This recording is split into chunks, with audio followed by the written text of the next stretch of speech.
Sean todos ustedes bienvenidos a este nuevo acto de la Academia de San Romualdo, en el cual se va a hacer entrega y la lectura del Premio Puente Suazo 2019 y a continuación la conferencia a cargo de doña María Elena Martínez Rodríguez de la Mas.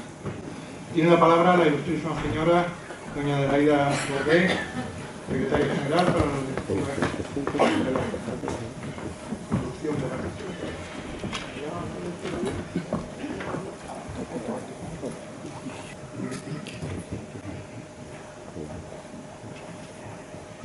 La Real Academia de San Romualdo de Ciencias, Letras y Artes clausuró el curso 2018-2019 con el fallo del 45º concurso de cuentos Puente Suazo, según lo acordado en la sesión de Junta de Gobierno celebrada el 30 de abril de 2019, recogida en el acta número 340, estando prevista la entrega del premio durante el curso 2019-2020.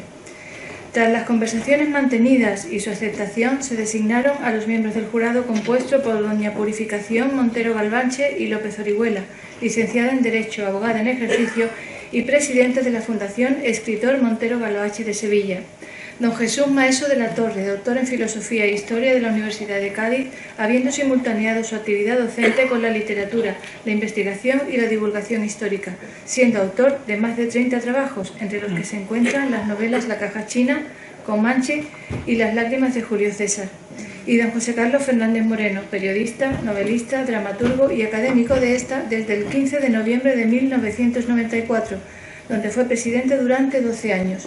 Como miembro de este jurado ha actuado como presidente y representante de la entidad convocante.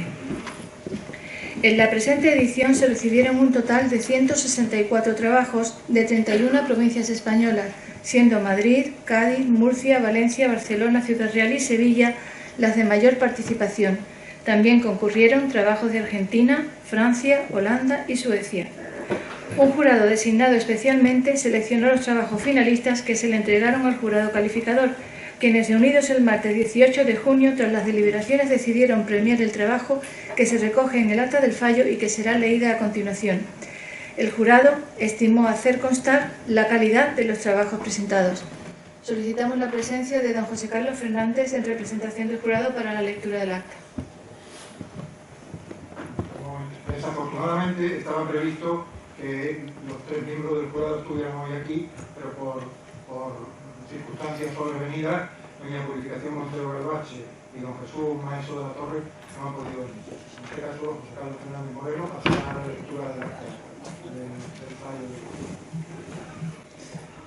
En la ciudad de San Fernando, en la sala reservada de la Venta de Vargas, se reúnen los miembros del jurado designado para fallar el 45 concurso de cuentos Puente Suazo, compuesto este jurado por don Jesús Maeso de la Torre, doña Purificación Montero Galvanche López Orihuela y un servidor, José Carlos Fernández Moreno, representante de la entidad convocante. De los 164 trabajos recibidos, han sido seleccionados 19 y sus deliberaciones acuerdan conceder el premio de este concurso al trabajo presentado con el título Disonancia del Abismo. San Fernando, 18 de junio de 2019. Diligencia de Secretaría. Abierta la plica correspondiente al trabajo citado en presencia del jurado, siendo las 16:15 horas del mismo día, resulta ser su autor Francisco Javier Fernández Pérez, de Alicante, lo que como secretaria general de esta Real Academia certifico y lo firma doña Adelaida Borré Benítez. Pues a continuación convoco a don Francisco Javier Fernández Pérez para que suba al estrado a efectuar la lectura del trabajo premiado. Por favor.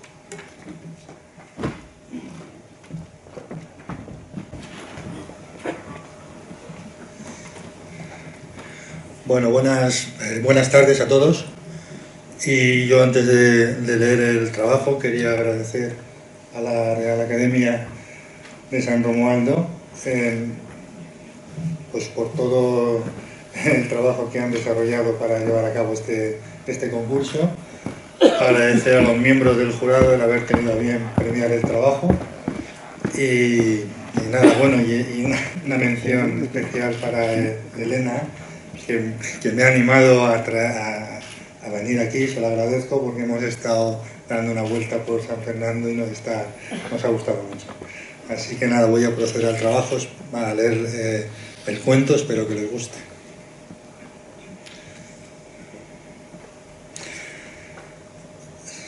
Disonancia del abismo. Todos los atardeceres contienen en sí mismo la hermosa plenitud de la derrota. En el epicentro del lago, el graznido de un ave produce ondulaciones acuáticas, círculos concéntricos que se expanden uno tras otro hasta reverberar contra un promontorio de piedra, desde el cual puede Elena contemplar la decadencia del paisaje, la recta verticalidad de una alameda vencida por el viento de noviembre o el inmenso cielo de azafrán cruzando a toda velocidad por encima de su cabeza. En ese parque, la frondosidad no es límite, sino revelación. Un escenario perfecto para la comunión entre el misterio vegetal y el enigma humano. Tallos inválidos prenden en los ojales de los enamorados. Hojas de periódico que derraman sus mensajes de tinta en el interior de un remolino salvaje. Un grupo de niños patea un balón azulado de goma que insiste en colgarse de las copas más altas de los árboles. Algunos ancianos duermen la siesta abrazados al sueño de su infancia y un gorjeo de palomas ameniza la mansedumbre del recinto mientras la luz acelera en un acompasado vaivén el crepitar de las ramas y de las hojas secas. Elena acude aquí todas las tardes a reconciliarse con el mundo. Trae con ella su violín de madera de arce y también su desesperanza. Su cuerpo, delgado hasta el delirio, cuestiona leyes físicas y convenciones morales. Últimamente, siente que esa levedad carece de la fe suficiente para mostrarse digna. Elena presiente una lluvia dentro de su cabeza y eso mantiene su estado de ánimo al borde de la anegación. Como todo náufrago, ella también sueña con alcanzar la orilla. Asida a los pecios que flotan en su universo más íntimo, va de Rachmaninoff a Schubert o de Händel a Monteverdi. Un trayecto musical que no aspira a consolar a nadie ni a interpretar la decadencia de ningún paisaje, sino a ser pura expresión del tiempo y nada más. Tiempo y compases. A su hija Olga, sin embargo, el tiempo y los compases le parecieron siempre algo incómodo. Nunca llegó a entender la métrica ni los ajustes pentagramáticos, ni el ritmo atonal de los preludios. Todo aquello que la distrajera de su ignorancia le suponía estorbo. Hay que entenderlo. Olga solo vivía para sobrevivir a la languidez de su propia renuncia.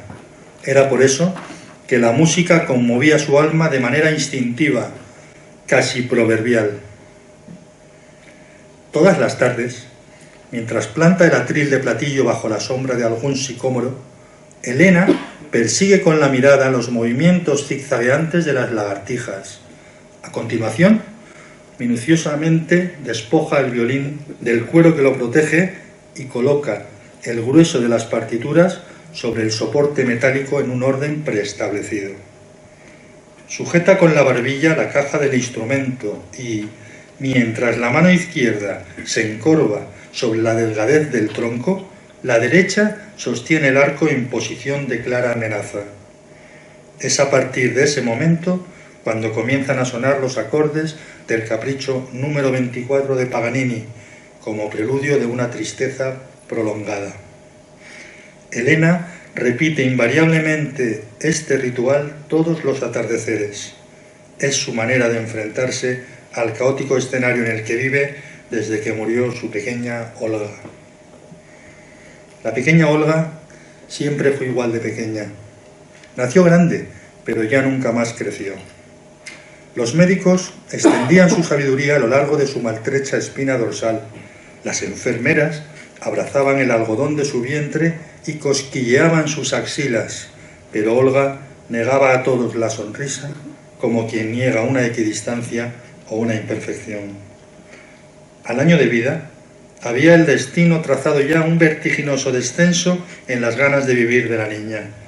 Por aquel entonces, Olga se diluía en el interior de un insomnio rodeada de un blancor deslumbrante. A Elena le cuesta entender la magia modesta de algunas palabras. Desconoce el significado de hipertrofia o de subyugado y es incapaz de visualizar el magma de un volcán, las cenizas palpitando tras un incendio o la sangre desbordando un campo de amapolas. Si los neologismos o las hipérboles comienzan a bailar a su alrededor, Elena se desmaya con el desdén que lo hace una pompa de jabón en claro descenso. Sin embargo, domina los semitonos y las escalas cromáticas. Su cuerpo se compone de agua y sonido, y en su rostro se dibuja la lenta respiración de un animal que sueña.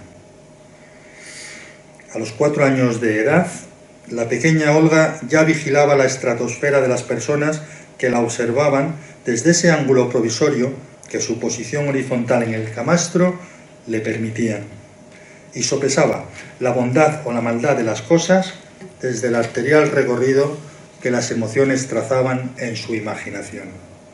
Para ella, las ovejas eran nubes con patas y los delfines semidioses de mármol que zambullían su sonrisa en la inteligencia del mar. Lo había visto en las ilustraciones de las páginas interiores de los cuentos o en las solapas de algunos trípticos, y a través de esas imágenes iba Olga construyendo un mundo paralelo donde poder expresarse. Llamó a la primavera la pausa amigable entre dos espacios de dolor, y se llamó a sí misma la reina de los corazones rotos. La chiquillería es a los parques lo que los truenos a la tormenta. Sin ella, tan solo habría anticiclones en la meteorología infantil de estas zonas ajardinadas. A media tarde se arremolina un grupo de niños ante el surtidor de agua y el frescor no amaina. Otros piden a sus madres que les compren barquillos de miel que el barquillero transporta en un bidón metálico de un rojo muy intenso. Las niñas son como mariposas. Saltan a la comba al ritmo que la sonata Kreutzer impone y se dejan la piel en el juego, temerosas de que la noche se les venga encima y los minutos se les vayan por entre los márgenes de tiza que limita la rayuela. Mientras, los enamorados viven como uno solo cada fracción de tiempo sobre una alfombra de grama o bajo esa pérgola de madera que da sentido al hemiciclo. A Olga le hubiera gustado saltar a la comba o haberse enamorado, pensó instintivamente Elena. Nadie viajaba tan rápido como ella en busca de un instante. Nadie regresaba nunca tan de vacío como ella. En los meses más duros del frío invierno del año anterior, el violín de Elena funcionó como brasa sobre la piel entumecida de la pequeña Olga. Su diminuto cuerpo inmóvil parecía consumirse en una eterna letanía mientras sus párpados se iban cerrando despacio, muy despacio. Cada vez que la niña sentía el punzón ácido penetrar violentamente en su placentera ambivalencia, su cuerpo se quebraba como un junco y un intenso dolor se instalaba en su osamenta de porcelana. Elena recuerda entonces cómo iniciaba una secuencia acelerada de recitativos, partitas, caprichos, fugas, una frenética improvisación de acordes balsámicos que acariciaban como esponja musical la piel blanquísima de la pequeña. Cuando el dolor cedía, una leve sonrisa afloraba en el rostro de Olga. Agotada, Elena cogía aire, bajaba los brazos y se quedaba vacía, felizmente vacía. Elena, ¿acudía acaso al parque para dignificar la memoria de su hija? Su mente se quedó en blanco. La magia polifónica de Mozart inauguró un breve chapoteo. Patos, ocas, cisnes y algún que otro flamenco se obstinaban en un baile impreciso mientras eran invadidos por una lluvia de migas de pan. Los mismos dedos que acariciaron en vano la tristeza de Olga acariciaban ahora la seda de las cuerdas de aquel desvencijado violín. Elena pensaba que todo lo que no había podido decirle en esos años se lo estaba diciendo en este instante y de esta forma. Todas las melodías con las que en su día dialogaron regresaban una y otra vez de manera recurrente. Todo lo que no pudo concluir o creyó no hacerlo surgía ceremonialmente en su cerebro. ¿Qué sucedía cuando un músico intuía la digresión rítmica de una pieza? ¿Qué pasaba cuando una partitura suplantaba la intención poética del músico? Eran preguntas que la gramática permitía, pero que la razón musical no podía responder. La última vez que Olga pestañeó, el metrónomo que a Elena le indicaba el pulso de su deriva hizo crash. Por puro instinto cogió el violín y comenzó a tocar de manera desenfrenada, y así estuvo durante horas y horas rodeada de médicos, enfermeras y nodrizas. Todos en la policlínica palidecieron esa noche ante el fatal desenlace, y aunque Elena dejó finalmente de tocar, las sonatas de Beethoven y las partitas de Bach seguían allí. Elena intuye los hechos crepusculares, las variaciones cósmicas y los diluvios. Son siempre las mismas señales. Al principio, una finísima lluvia como de alfileres humedeciendo el prado, ardillas que descienden a toda velocidad de los troncos de los árboles y un envoltorio de hojas blandas batiéndose en el aire, como si de una revolución vegetal se tratara. Es, pensaba, una decadencia romántica. Las estatuas fingen no moverse, los vencejos discrepan entre ellos, los enamorados corren abrazados por temor a dejar de ser uno. El adagio en re menor se diluyó. A la orfandad de los rosales había que añadir ahora el silencio conmovedor del hayedo o la quietud de los columpios. Elena permanecía de pie, inmóvil, completamente empapada bajo una gasa de tul, contemplando el hundimiento definitivo de la tarde y negándose a abandonar la estancia jardinada, al igual que lo haría todo capitán de barco que se preciara. Cuando la noche se adueñó de la luz y la lluvia escampó, Elena recogió los bártulos y se dirigió a la salida del parque. Atravesó el arco de piedra que delimita el jardín y se encaminó a casa con parsimonia. Hoy soñará con Olga y la verá remojarse en la fuente con sus amigas y la verá saltar a la comba hasta ceder al agotamiento y la verá también compartir su merienda con los patos y las ocas y los cisnes y la verá zamparse unos barquillos de miel mientras la sonata Kreutzer repite una y otra vez sus argumentos melódicos y no tendrá ya nunca miedo al dolor porque todo estará bajo control. Elena sabe, porque Olga se lo ha dicho en sueños, que los parques son espacios de sanación acústicamente diseñados donde el dolor desaparece con tan solo desearlo.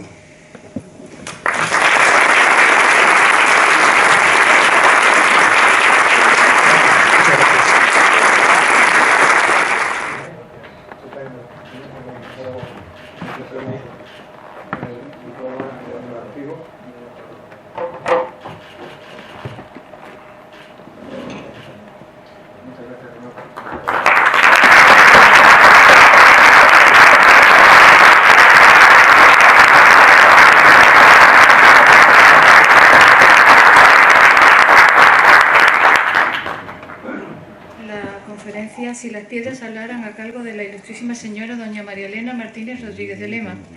Como ustedes saben, la Academia tiene por norma no contemplar la presentación del interviniente cuando se trata de uno de sus miembros, a fin de evitar reiteraciones. No obstante, recordemos que la señora Martínez Rodríguez de Lema ingresó en esta Real Academia de San Romualdo como académica de número el 10 de marzo de 2018, siendo vocal de letras de la misma desde el 16 de octubre del mismo año. Es doctora en Filología Clásica, habiendo sido alumna de la Universidad de Sevilla del prestigioso latinista Juan Gil Fernández, miembro de la Real Academia Española, que le dirigió la tesis doctoral en la que obtuvo sobresaliente cum laude por unanimidad. Profesora de bachillerato por concurso oposición, ha ejercido la docencia durante 38 años y se encuentra actualmente jubilada. Ha dirigido numerosos programas especiales de actividad educativa, realizado actividades de formación y de perfeccionamiento continuo. Ha participado en numerosos congresos y seminarios. Ha sido miembro permanente del Grupo de Trabajo del CEP para la renovación y actualización de la metodología didáctica de la cultura clásica y el latín, Sinus Gaditatus, desde 1990. Miembro del Grupo de Investigación Elio Antonio de Nebrija del Departamento de Filología Clásica de la Universidad de Cádiz. Pionera en la provincia de Cádiz de los revolucionarios métodos Orbeck Lingua, Latin per se illustrata para el latín y Atenace para el griego. Miembro activo del Grupo Patrimonio de la Isla, colabora en radio, televisión y redes sociales difundiendo el conocimiento del patrimonio de San Fernando y su entorno. Ha publicado numerosos artículos en prensa y revistas universitarias, así como los siguientes libros: El Saporito, su nombre, su origen y su historia, juntamente con Pedro Martínez Chamorro en 1992. Los fondos humanísticos del Real Instituto y Observatorio de la Armada en San Fernando, publicada en 2002 por la Universidad de Cádiz, y El Saporito, 300 años de su historia, en 2017. Una de sus líneas de investigación son las inscripciones latinas de la isla de San Fernando y su entorno, dentro de la cual presenta hoy la conferencia Si las piedras hablaran. Muchas gracias. Tiene la palabra la ilustrísima señora doña María Elena Martínez Rodríguez de Lema para pronunciar su voto.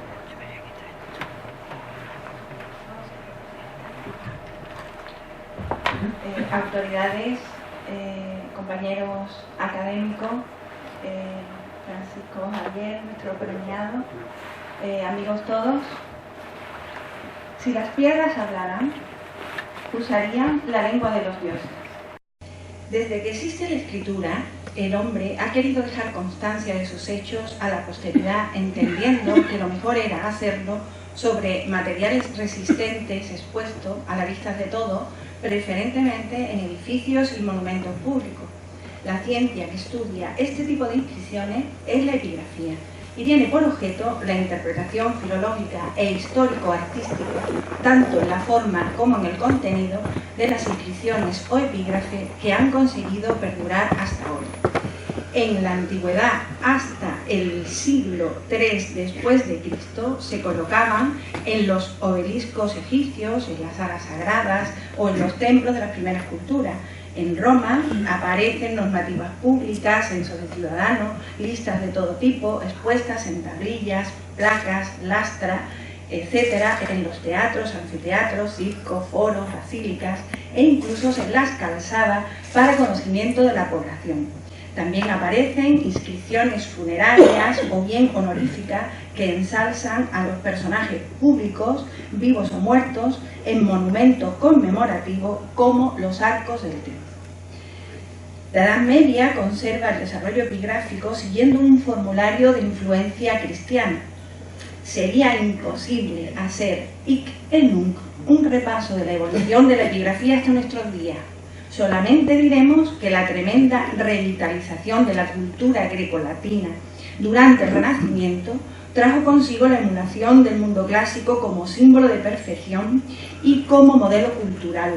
Dentro de esta corriente fue práctica común la producción de inscripciones de todo tipo en las lenguas vernáculas, pero sobre todo en latín, que ya solo entendían los letrados y los humanistas.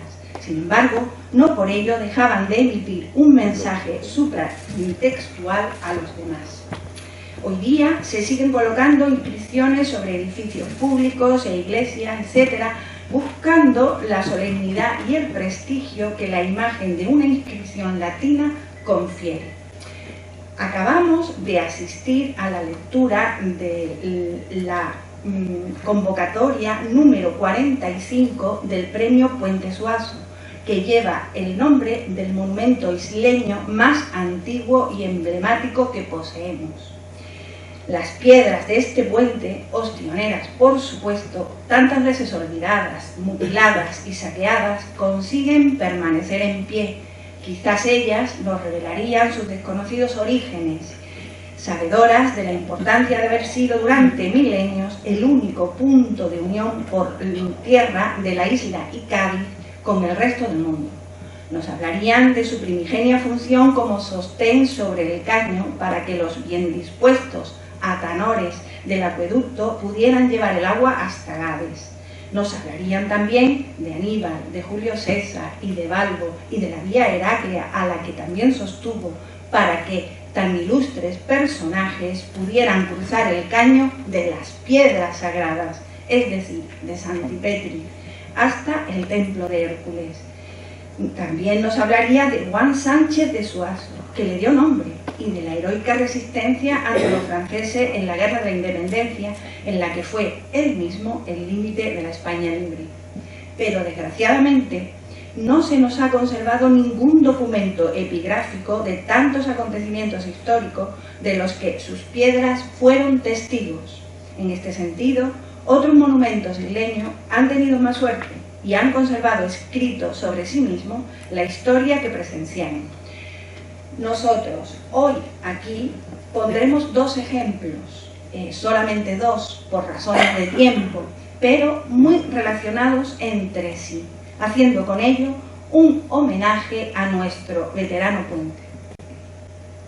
En primer lugar, hablaremos de otro puente, también de piedra ostionera, milagrosamente conservado, puesto que en el pasado sirvió de telón de fondo para práctica de tiro.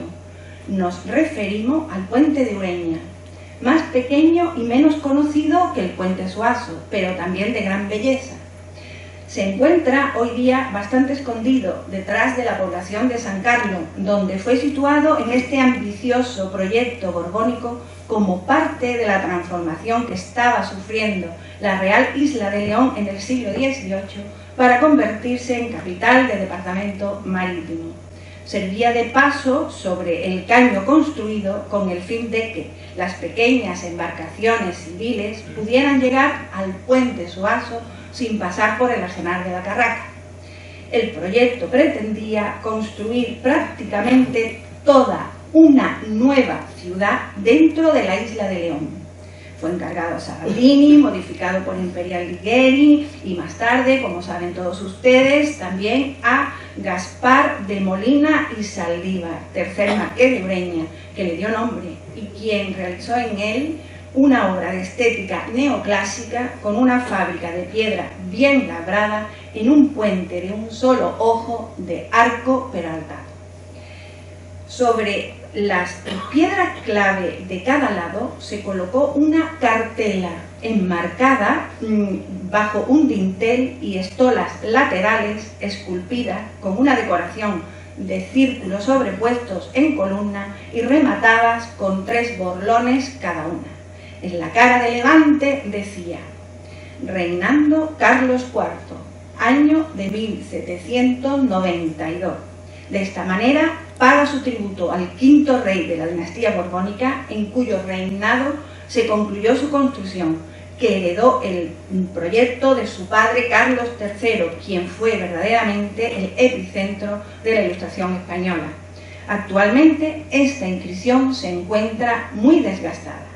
Y en la otra cara, en la de poniente, aparece la siguiente leyenda: Urben quam statuo vuestra es, subducite naues. Se trata de dos partes de versos de la Eneida, concretamente del final del 573 y el principio del 574 del libro primero.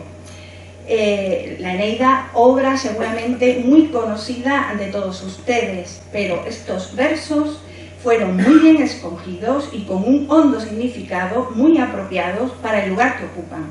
Las razones las veremos enseguida, pero antes me gustaría hacerles la siguiente reflexión. Es muy probable que aquellos hombres que protagonizaron la Ilustración isleña y que verdaderamente sabían latín, antes de decir qué frase presidiría el puente en la cara que da al mar, leyesen este ejemplar que aquí les pongo de las obras completas de Publio Virgilio Marón, que hoy se conserva entre los fondos humanistas de la Biblioteca del Roa. Si lo hicieron, no fue en el Observatorio de San Fernando, ya que todavía no era más que un proyecto, que por cierto también realizó Ureña. pero pudieron muy bien hacer sus consultas en el Observatorio de Cádiz o en sus bibliotecas privadas, como la que poseía Gaspar de Molina y Saldívar en su casa de la calle Real. Esta misma edición u otras tantísimas, ya que la obra de Virgilio ha sido editada en múltiples ocasiones. No hay que olvidar que el siglo XVIII, tras el movimiento cultural contrarreformista del barroco, dio paso al neoclasicismo y con él a la recuperación de las normas de la antigüedad clásica en lo relativo al pensamiento y al arte. La entrada de esta corriente ilustrada en España se vio favorecida con el cambio de dinastía, Habsburgo por Borbones, al principio del siglo de las luces. Pero entremos ya en materia. Al leer esta cartela, desde luego, varias incógnitas nos asaltan. Veamos, ¿por qué se escogió a Virgilio? ¿Y por qué precisamente en su obra La Eneida? Y aún así, ¿por qué en concreto estos versos? Intentaremos explicarlo, y para ello, nada mejor que apoyarnos en dos pilares. Uno, la propia Eneida, por supuesto, y otro, la historia del arte, que tantas veces ha representado las diversas escenas de la épica virgiliana, y que aquí hoy nos va a servir para ilustrarnos. Sobra aquí, desde luego, hacer una biografía de este insigne poeta. Solo recordaremos algunos datos, los más necesarios, para comprender el porqué de la elección de estos versos. Como saben ustedes, Publio Virgilio Marón nació en Andes, al norte de Italia, muy cerca de Mantua, el año 70 a.C., y murió en Brindisi, al sur de Italia, por la costa adriática, en el año 19 a.C. Fue un poeta de la corte de Octavio Augusto, primer emperador romano, que supo ver la calidad de la poesía de Virgilio, lo acogió bajo su protección y se convirtió en el mecenas de quien fue su compañero de estudio y amigo. Pero Augusto no le prestó su mecenazgo de manera gratuita, sino que a cambio le encargó un poema épico que debía enlazar los orígenes romanos con la cultura griega, a la que los romanos admiraban profundamente. El poema debía además proclamar el origen divino de la estirpe Julio-Claudia, a la que pertenecía el mismo emperador y su ya difunto tío abuelo y padre adoptivo Julio César. Por tanto, Virgilio debía escribir una auténtica obra de propaganda imperial y de alabanza a la Pax Augusta, que era el objetivo de Octavio, y que sería difundida, esta obra, en los círculos literarios de más alto nivel, pero que también en ella los niños en la escuela aprenderían a leer. Pero Virgilio hizo mucho más que eso y escribió La Eneida, obra cumbre de la poesía épica de toda la historia de la literatura universal, donde los dioses manejan los destinos de los hombres a su antojo. Un poema de héroes, reyes y grandes hazañas, obra de una perfección literaria exquisita, que no ha sido superada todavía más de 2000 años después. Se inspiró en Homero y parte de la caída de Troya, una larga guerra que enfrentó a los pueblos griegos, los aqueos, los troyanos, desencadenada por el rapto de Helena, la esposa del rey Menelao, perpetrado por el príncipe troyano Paris. Troya era inexpugnable gracias a su fabulosa muralla de piedra ciclópea, pero los aqueos logran entrar en la ciudad gracias a la astucia de Odiseo, Ulises, para los romanos. Fijan su derrota y consiguen convencer a los troyanos de que acepten una falsa ofrenda a los dioses en forma de caballo. Los troyanos abren las puertas e introducen al gigantesco animal de madera que lleva dentro escondido un grupo de soldados escogidos, mientras que, ebrios de alegría y de vino, celebran su victoria. Del vientre del caballo desciende el pelotón que sin apenas esfuerzo da entrada al resto del ejército aqueo, coge desprevenido a los troyanos e incendia la ciudad. Pero todo esto es conocido de todos ustedes, como también saben ustedes que A continuación, el caos total, el pánico y la destrucción se apodera de Troya. Pero vamos a fijarnos en un detalle que nos conviene hacer mención ahora. Virgilio se fija en un personaje que en la Ilíada pasa casi desapercibido, Eneas, y lo convierte en su héroe griego fundador de la nueva Troya, que sería Roma. Eneas logra salvar a su padre Anquise y a su hijo Ascanio.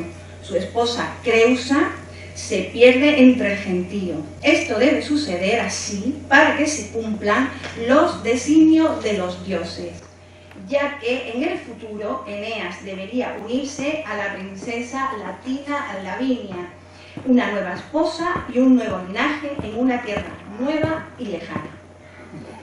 El héroe embarca con ellos y sus compañeros y emprende un largo viaje que recuerda a la Odisea de Homero.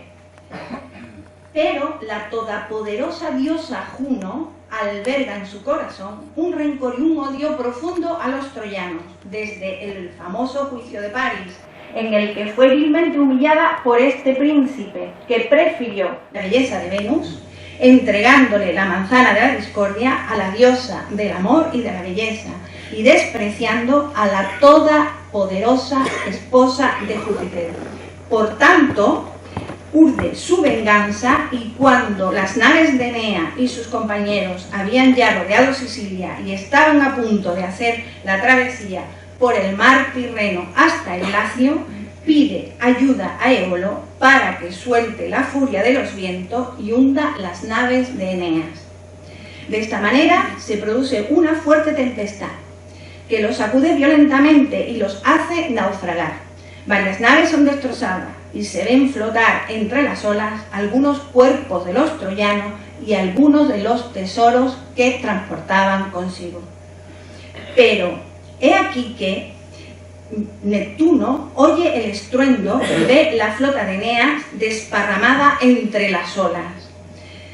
No perdona a su hermana Juno la intromisión en el mandato del mar y expulsa enérgicamente al Céfiro, al Euro y a Eolo, encerrándolos en la cárcel de los vientos. Al punto barre las nubes y vuelve la calma. Entre tanto, Venus suplica a su padre Júpiter para que ayude a su hijo, que es a la vez nieto del padre de todos los dioses, que la tranquiliza, le dice que todo va bien, que le asegura que todo va según lo previsto y que Eneas y su estirpe conseguirán reinar en el Lacio. Solo 7 naves se han salvado.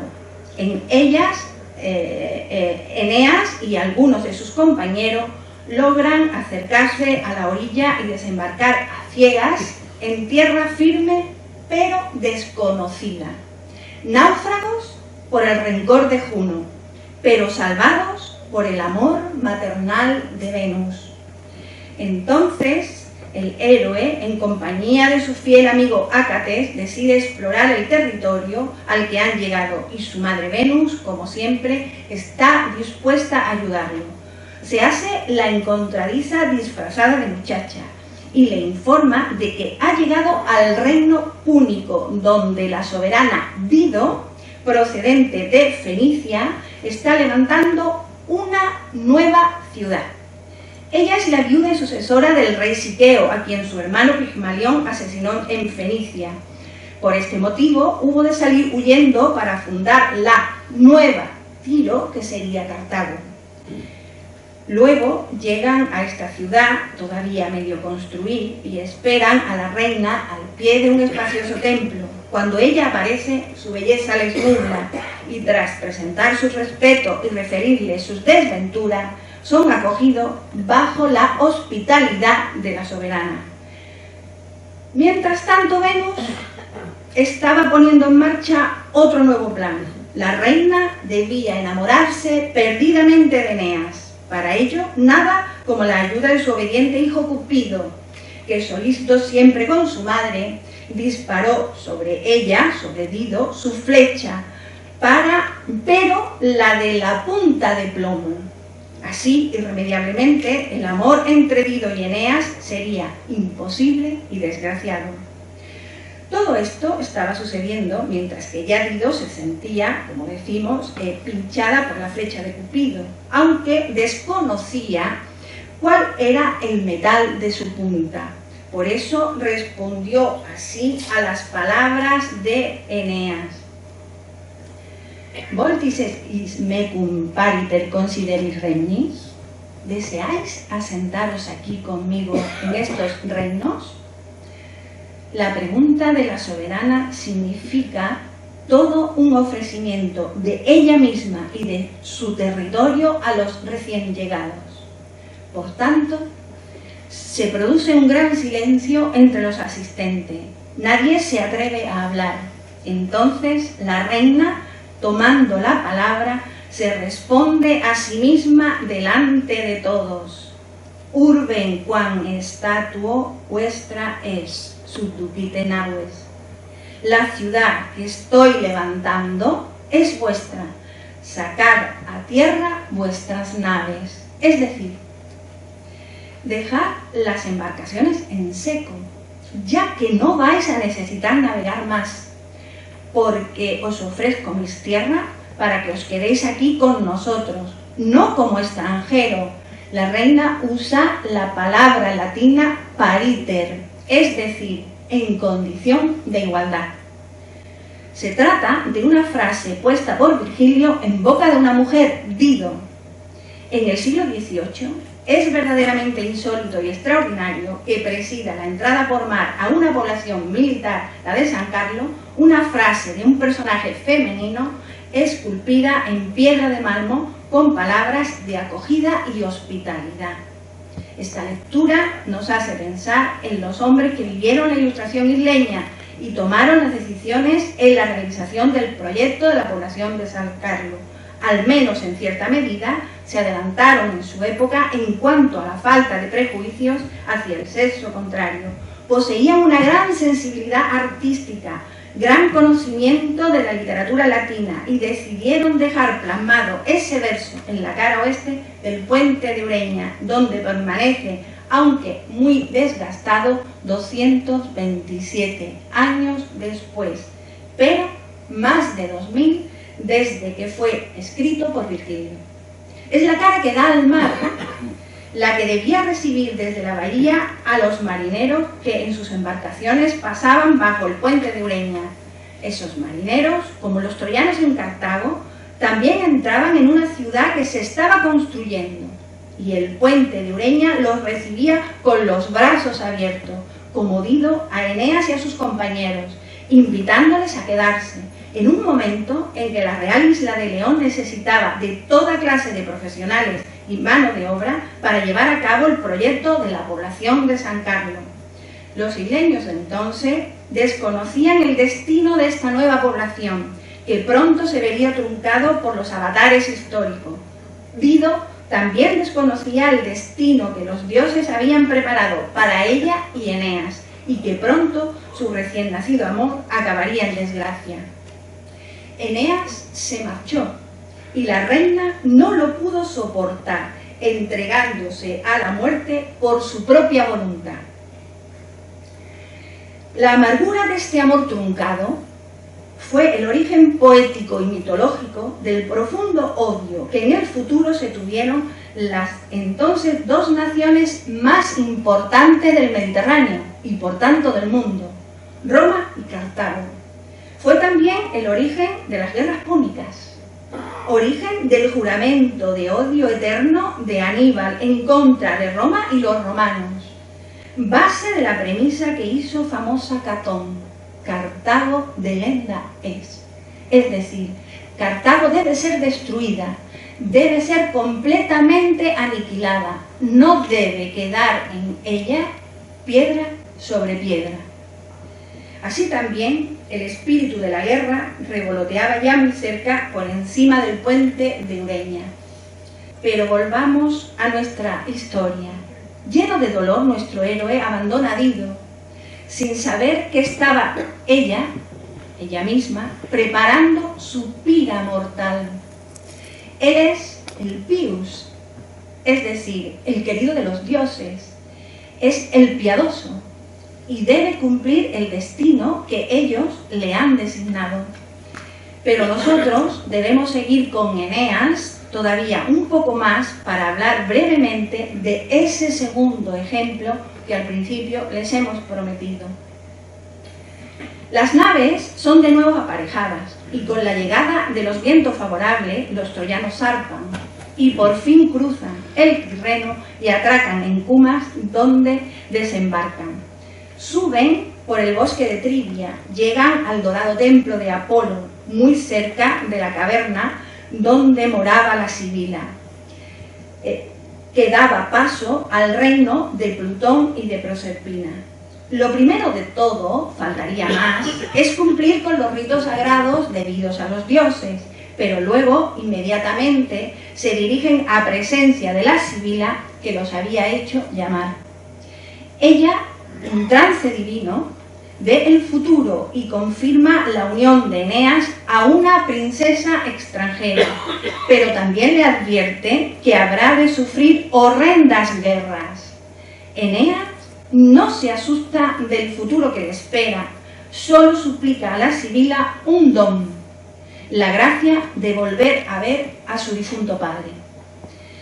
La sacerdotisa le advierte que aunque entrar en la oscura morada de Plutón es cosa fácil, lo realmente difícil es volver vivo de ella a la superficie de la Tierra, pero que si continuara en su empeño, debe primero encontrar en el bosque la rama de oro puro de Juno que crece oculta a los mortales, para ofrecérsela a Proserpina como salvoconducto.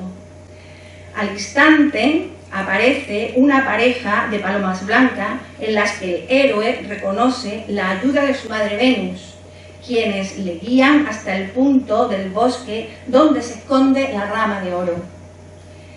Con ella en la mano y en compañía de la Sibila se adentran en el antro y pasan al vestíbulo del infierno, inferi, mundo inferior, inframundo, donde moran los remordimientos vengadores, la triste vejez, el miedo, la furia, el hambre, la muerte, la pobreza y la pena.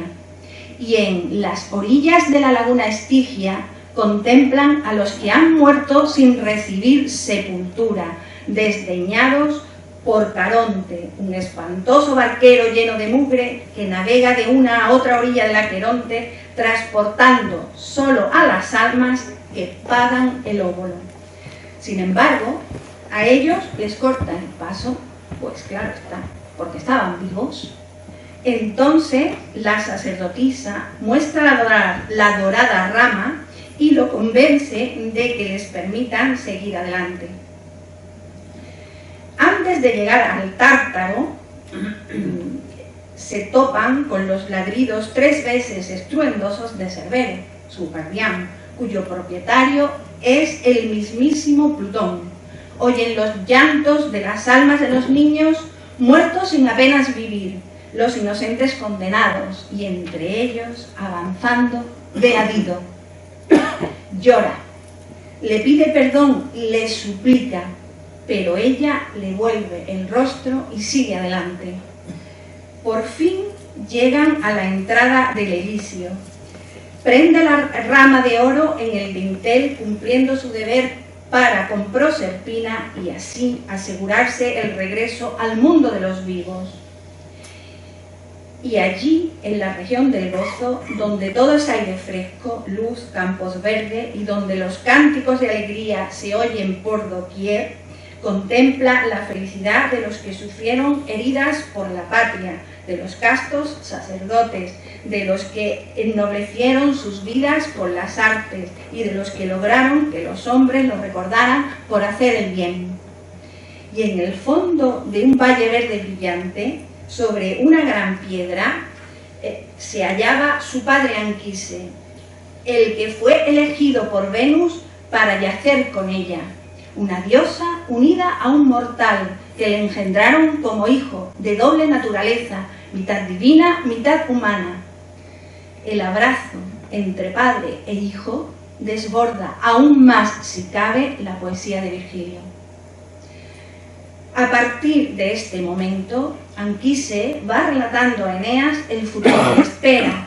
De Lavinia tendrá otro hijo, Silvio, raza de reyes que mandarán en Albalonga, hasta que la princesa Ilia, conocida como Rea Silvia, se una al dios Marte y nazca el futuro rey Rómulo, que dará nombre a la Roma, que desde sus 7 colinas extenderá su dominio por la tierra.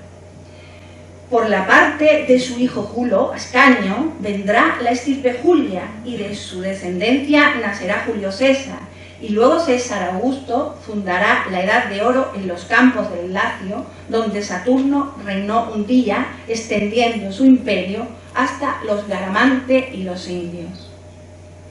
Sin lugar a duda, Virgilio aquí está alardeando de su conocimiento de las leyendas, de los mitos, de la historia, lo está entremezclando, pero sobre todo está consiguiendo los objetivos que Augusto le encomendó. 1. Vincular los orígenes de Roma y de la dinastía Julio-Claudia con la civilización más culta y admirada de su época, Grecia, ya que los troyanos eran griegos. 2. Dar por sentado el origen divino de la misma, por un lado con Venus, la diosa del amor, y por otra con Martes, el dios de la guerra. A partir de este momento, Anquises ya no llama a su hijo troyano, sino lo llama romano. Otros habrá, lo creo, que con rasgos más suaves esculpan bronces que expiran hálito de herida y que saquen del mármol rostros vivos que sepan defender mejor las causas y acierten a trazar con su varilla los giros en el cielo y anuncien la salida de los astros. Tú, regere imperio, populos, romane, memento. Tú, romano, acuérdate de gobernar los pueblos con tu autoridad. Ha sido necesario este recorrido por el inframundo de la antigüedad clásica junto a Eneas para estar en disposición de comprender el contenido grabado en piedra sobre la puerta del mar del arsenal de la Carraca, obra también borbónica de la primera mitad del siglo XVIII y que todos ustedes conocen. Incluso es posible que recuerden que se trata del verso 850 del libro sexto de la Eneida. Pero ahora, además, estamos en posición de ver que el poeta Virgilio puso este verso en boca de Anquise, padre de Eneas y príncipe troyano, de quien nada menos que la diosa Venus se enamoró.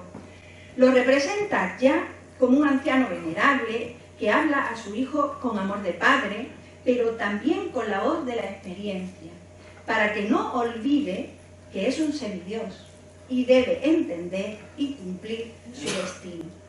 Pero lo que vemos en la cartela de la Puerta del Mar de la Carraca no es verdaderamente este verso, sino una adaptación, es decir, quienes decidieron en el siglo XVIII colocarlo ahí, cambiaron en él 2 palabras. Como las traducciones de la Eneida no recogen el significado de esta adaptación, han aparecido algunos intentos que no han conseguido entender verdaderamente el texto, como esta. Acuérdate, España, de regir los mares con tu imperio. Nosotros ahora estamos en disposición de entenderlo con un simple estudio comparativo. Lo que yo les pongo aquí ahora es una simulación como si en la Puerta del Mar del arsenal de la Carraca lo que constara fuera el verso original de Virgilio, tu regere imperio, populo romane memento. Tú, romano, acuérdate de gobernar los pueblos con tu autoridad. Y en paralelo le pongo el que está, tu regere imperio, fluctus hispane memento, es decir, la adaptación que consta realmente. Pero bueno, no son más que 6 palabras, entonces enseguida lo vamos a entender y podemos ir por parte. La primera palabra que aparece está en los 2 textos y es la palabra tú. No debe omitirse nunca, en una traducción del latín al castellano debido al alto carácter enfático que tenía el uso de los pronombres personales en latín. Aquí va reforzado por el vocativo romane en el verso original o por el vocativo hispane en el verso adaptado, a los que va asociado. Pero insistimos, la palabra tú no se puede omitir. Es el sujeto de la oración y se refiere al interlocutor inmediato, la persona que lee la cartela. Cada uno de los marineros o marinos que pasaban por esta puerta y se detenía para leerla.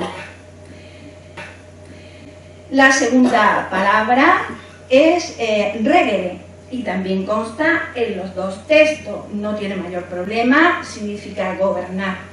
La tercera palabra es imperio, que también consta en los dos textos, pero para entenderla bien debemos tener en cuenta lo siguiente.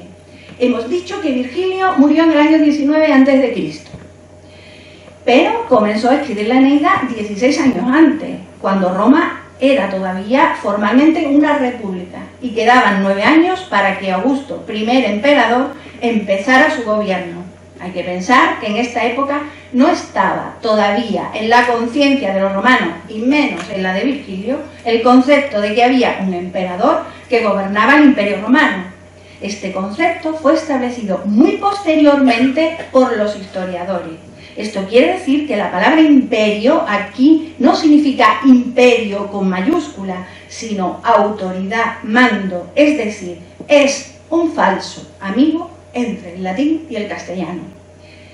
En el periodo que va desde el 27 a.C. al 235 después de Cristo, los propios romanos consideraban que el gobierno que les presidía era un principado, porque el que gobernaba era el princeps, es decir, el hombre principal, título otorgado por el Senado por primera vez a Octavio Augusto.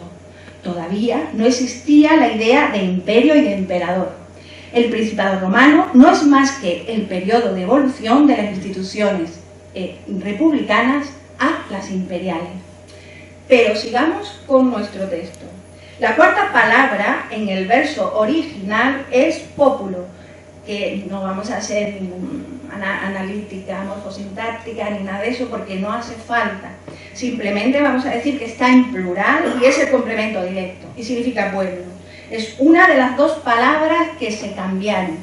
En el verso adaptado se cambió por fluctus, que está en plural y es el complemento directo. Y significa ondas, olas.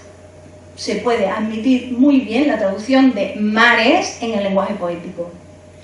La quinta palabra en el verso original es el vocativo romane, que no significa Roma, sino romano, que es una palabra diferente, y que fue cambiado por hispane, que no significa Hispania ni España, sino hispano, pero como estamos en el siglo XVIII, español, que es una palabra diferente.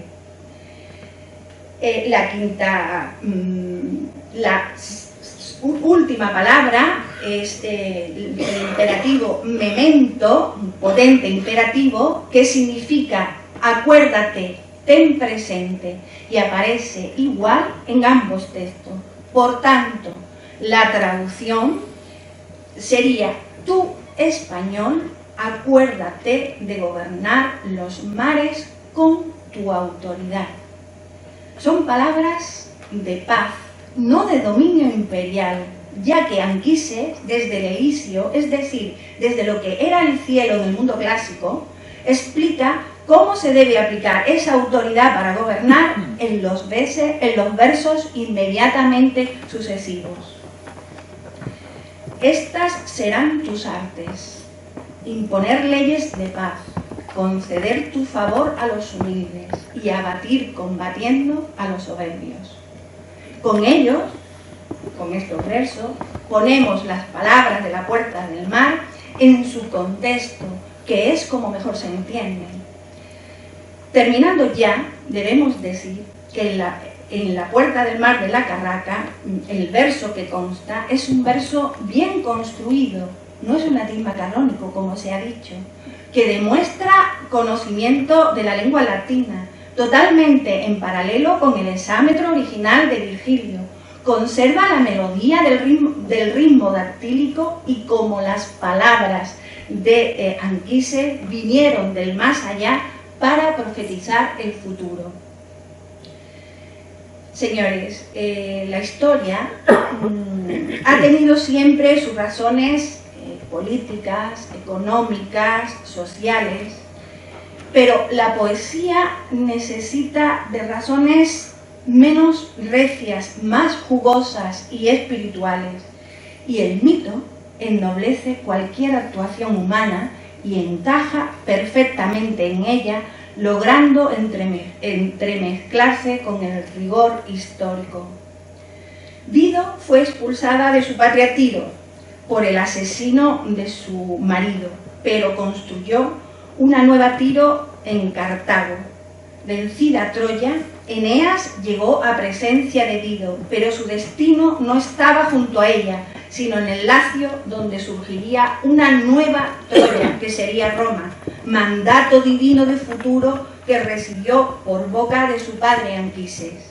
Carlos IV recogió los designios de su padre Carlos III en cuanto a la construcción de una nueva población en la Real Isla de León, la de San Carlos, con una misión de futuro. El paralelismo que hemos ido estableciendo a lo largo de esta conferencia explica el hecho de que en el puente de Ureña y en la Puerta del Mar de la Carraca se colocaran estos versos del poeta Virgilio, y nos está hablando de que en la época de la Ilustración isleña hubo hombres con profundo conocimiento del latín y de la cultura clásica que contribuyeron al enriquecimiento urbanístico de la ciudad, aportándole un valor añadido histórico, literario, poético, moderno. Acerquémonos, pues, a nuestros monumentos, toquemos sus piedras, sintamos a través de sus sillares el peso de los siglos, oigamos qué tienen que decirnos, porque si las piedras hablaran, usarían la lengua de los dioses. Muchas gracias.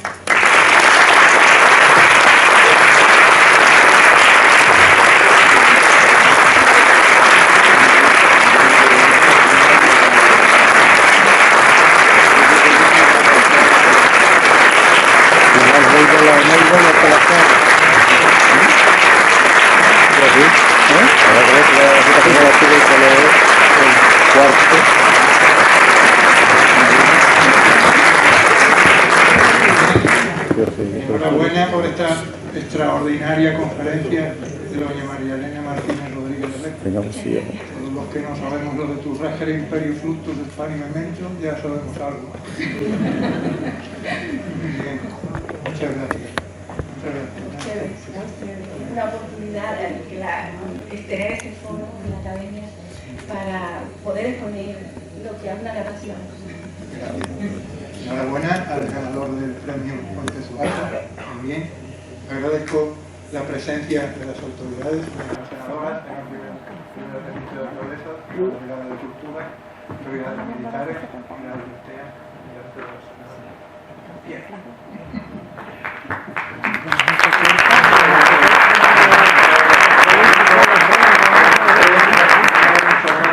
El próximo acto de la Academia será con motivo, podríamos decir, del 200 aniversario del Museo del Prado. La Academia hará justicia a esta fecha, a esta efeméride, con una conferencia que se titula Goya y Cádiz, un punto de partida hacia la modernidad, que va a dar la ilustrísima señora doña Manuela Mena Marqués, una autoridad en el Prado, sobre todo de Goya. Ha sido jefa de conservación de pintura del siglo XVIII y de Goya en el Prado. Esto va a ser el martes 10 de diciembre, aquí mismo. Están todos ustedes invitados. Nada más. Muchas gracias y saludos a todos.